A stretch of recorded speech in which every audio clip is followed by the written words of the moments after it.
मेदांता अस्पताल के द्वारा आज एक प्रेस कॉन्फ्रेंस का आयोजन किया गया, जिसमें उन्होंने कार्डियोलॉजी से संबंधित बीमारी का सफल इलाज करने की बात कही। क्या कुछ उन्होंने कहा, आइए आपको सुनाते हैं।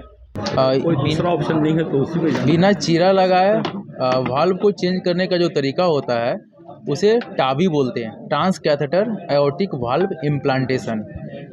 इस प्रोसेस में हम लोग मिनिमल इन्वेसिव तरीके से जो हमारे जांघ या थाई के पास जो नस होती है उसके थ्रू जाकर नए वाल्व को पुराने वाल्व की जगह पर लगा देते हैं।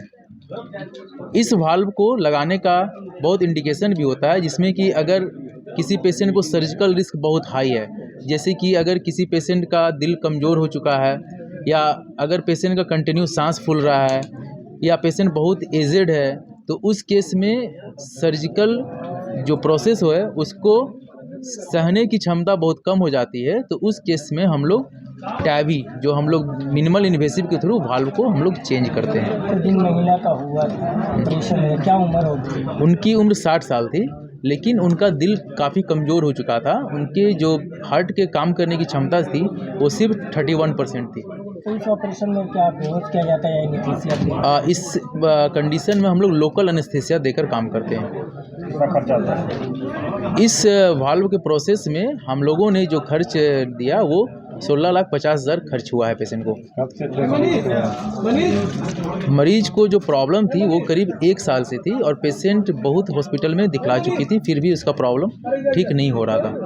उनके जैसा कि 16 लाख का ऑपरेशन है, बहुत से लोग ऐसे होंगे कि कराना चाहेंगे, बेनिफिट लेना चाहेंगे आयुष्मान, तो ऐसा कुछ इस पर होता है क्या कि 5 लाख आदमी? ये आपका बहुत ही इम्पोर्टेंट पॉइंट है, क्योंकि बहुत लोगों को इसका ज़रूरत होता है और अभी तक जहां आयुष्मान का बात है तो इसमें अभी इसको कवरेज नहीं दिया गया है, लेकिन आशा करते हैं कि फ्यूचर में इसको कवरेज दिया जाएगा, क्योंकि ये एक तरह से लाइफ सेविंग प्रोसेस है। क्योंकि अगर हम इस पेशेंट का वाल्व चेंज नहीं करते हैं तो आइदर पेशेंट को इसी प्रॉब्लम के साथ रहना पड़ता और लाइफ एक्सपेक्टेंसी इसका ज़्यादा रहता नहीं, और अगर इस पेशेंट को सर्जरी के लिए भेजते तो मॉर्टलिटी रिस्क बहुत हाई होता, तो हो सकता था पेशेंट सर्जरी के बाद बाहर नहीं आ पाते। तो हम आशा करते हैं कि फ्यूचर में सरकार इस पे ध्यान देगी और इसको आयुष्मान में इंक्लूड करेगी। जैसा कि चीरने के बाद जैसा ऑपरेशन होता है नॉर्मल, उसके बाद काफ़ी टाइम लगता है लोगों को ठीक होने में, इसमें क्या?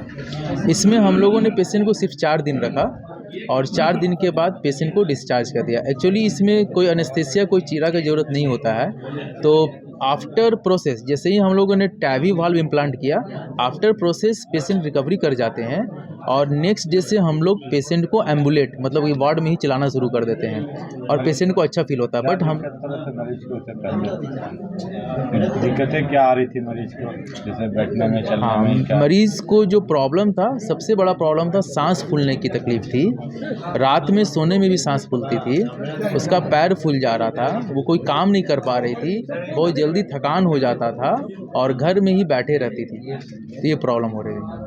वाल्व की सिस्टम होती है, सबसे ज़्यादा प्रेशर के अंदर कौन वाल्व काम करता है? Aortic valve. और ये एओर्टिक वाल्व जो है, ये एओर्टिक वाल्व जो है इस works under very high pressure, बहुत दिक्कत हो जाती है इसमें। इसीलिए इसको बहुत ही सावधानी के साथ और एक ग्रुप मिल के काम करना चाहिए। और जो वाल्व शुरू में बनता था उसमें क्या हो जाता था कि उखड़ जाता था कभी कभी। जब मैं अपने टीचिंग का आई एम टॉकिंग ऑफ कि 2000 पहले की बात कर रहा हूँ, उस समय वो उखड़ जाता था क्योंकि उसमें उतनी नहीं होती थी कि उतना हाई प्रेशर सह सके।